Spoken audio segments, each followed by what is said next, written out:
अस्सलाम वालेकुम, hello and welcome my Urdu world में खुशामदीद। रीसेंट अपडेट के मुताबिक एफबीआर एडवांस टैक्स के हवाले से भी लोगों को नोटिस जारी कर रहा है। अगर आपका एफबीआर में अकाउंट बना हुआ है तो आपको भी ईमेल या घर पर नोटिस मौसूल हो चुका होगा। आज की वीडियो उन लोगों के लिए है जिन्होंने बहबूद सर्टिफिकेट में पैसे इन्वेस्ट किए हुए हैं और उनसे जो प्रॉफिट हासिल करते हैं, तो एफबीआर बहबूद सर्टिफिकेट से हासिल होने वाले प्रॉफिट पर भी एडवांस टैक्स का नोटिस जारी कर रहा है।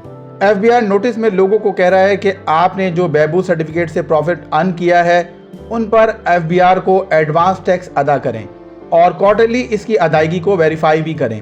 इस वीडियो में 3 टॉपिक्स पर बात होगी। Number 1, who can invest in Behbood saving certificate, यानी बहबूद सेविंग सर्टिफिकेट में कौन कौन पैसे इन्वेस्ट कर सकता है, इस हवाले से आपको मालूमात दी जाएगी। Number 2, profit from Behbood saving certificate versus bank deposit, यानी बहबूद सेविंग सर्टिफिकेट से आपको जो प्रॉफिट हासिल होता है और बैंक में आप जो पैसे इन्वेस्ट करते हैं या डिपॉजिट करते हैं उस पर जो आपको प्रॉफिट हासिल होता है, इन दोनों में क्या फर्क है। Number 3, tax on profit from Behbood saving certificate, इसके अलावा बहबूद सेविंग सर्टिफिकेट से हासिल होने वाले प्रॉफिट पर क्या टैक्स रेट अप्लाई होगा, यानी उस पर आपको कितना टैक्स अदा करना होगा, इस हवाले से भी आपको तफसील बताई जाएगी। सबसे पहले बात करते हैं who can invest in Behbood saving certificate, यानी बहबूद सेविंग सर्टिफिकेट में कौन कौन पैसे इन्वेस्ट कर सकता है। Number 1, senior citizens age 60 years और अबव, यानी वो सीनियर सिटीजन्स या वो अफराद जिनकी उम्र 60 साल है या फिर 60 साल से ज्यादा है, वो बहबूद सेविंग सर्टिफिकेट में अपने पैसे इन्वेस्ट कर सकते हैं।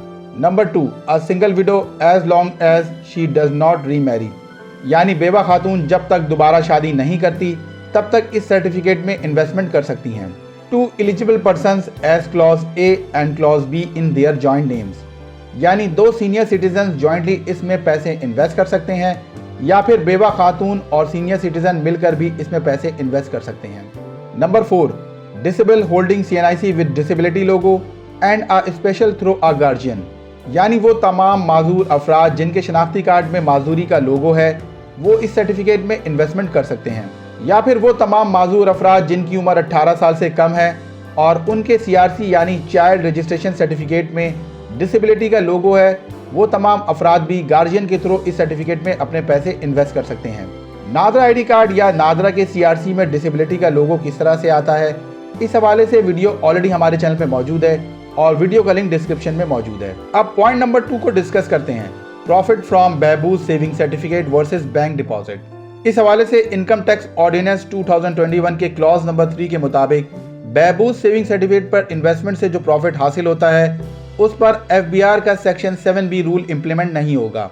एफबीआर का सेक्शन 7B के मुताबिक बैंक से आपको जो प्रॉफिट हासिल होता है उस पर टैक्स के डिफरेंट रेट्स अप्लाई होते हैं, जिसमें बैंक फाइलर हजरात से 15% टैक्स वसूल करता है जबकि नॉन फाइलर हजरात से 35% टैक्स वसूल करता है। क्योंकि बहबूद सेविंग सर्टिफिकेट पर हासिल होने वाले प्रॉफिट पर रूल 7B इंप्लीमेंट नहीं होगा, इसलिए अगर आपका प्रॉफिट 5 मिलियन से कम होगा तो आपसे कोई भी विदहोल्डिंग टैक्स वसूल नहीं किया जाएगा, बल्कि आपसे फिक्स टैक्स वसूल किया जाएगा जो कि नॉर्मल बैंकिंग के टैक्स से डिफरेंट होता है। अगर आपका प्रॉफिट 5 मिलियन से एक्सीड करेगा तो आपका प्रॉफिट नॉर्मल कैटेगरी में कंसीडर किया जाएगा।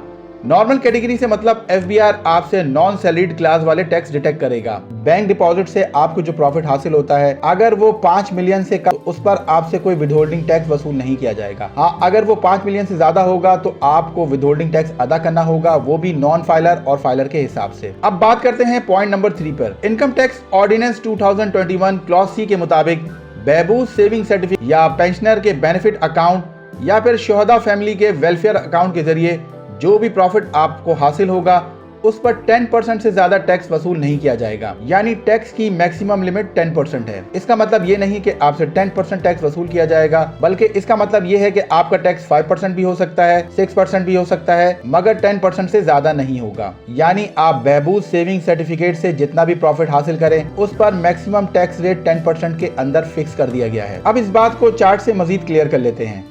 चार्ट के मुताबिक अगर बैंक में आपके 5 मिलियन से कम पैसे डिपॉजिट हैं तो उनसे हासिल होने वाले प्रॉफिट पर आपको एडवांस विदहोल्डिंग टैक्स अदा नहीं करना होगा, और अगर 5 मिलियन से ज्यादा डिपॉजिट है तो उससे हासिल होने वाले प्रॉफिट पर आपको एडवांस विदहोल्डिंग टैक्स अदा करना होगा। इसी तरह से अगर आपने बहबूद सेविंग सर्टिफिकेट में 1 मिलियन से कम पैसे इन्वेस्ट किए हैं तो उससे हासिल होने वाले प्रॉफिट पर आपसे कोई एडवांस टैक्स वसूल नहीं किया जाएगा। जबकि अगर आपने बहबूद सेविंग सर्टिफिकेट में 1 मिलियन से ज्यादा पैसे इन्वेस्ट किए हैं तो उससे हासिल होने वाले प्रॉफिट पर आपसे एडवांस टैक्स वसूल किया जाएगा। यहाँ ये बात नोट कर लें कि एडवांस टैक्स आपकी टोटल इनकम पर वसूल किया जाएगा। फॉर एग्जाम्पल आपकी रेंटल इनकम 5 लाख है और बैबू सेविंग सर्टिफिकेट से हासिल होने वाला प्रॉफिट 6 लाख है, तो आपकी टोटल आमदनी 1 मिलियन से एक्सीड कर रही है, तो आपको इस पर एडवांस टैक्स देना होगा। दोस्तों, उम्मीद करता हूँ आपको बैबू सेविंग सर्टिफिकेट पर एडवांस टैक्स के हवाले से ये मालूमाती वीडियो पसंद आई होगी। अगर आपको ये वीडियो पसंद आई है तो आप इसे लाइक करें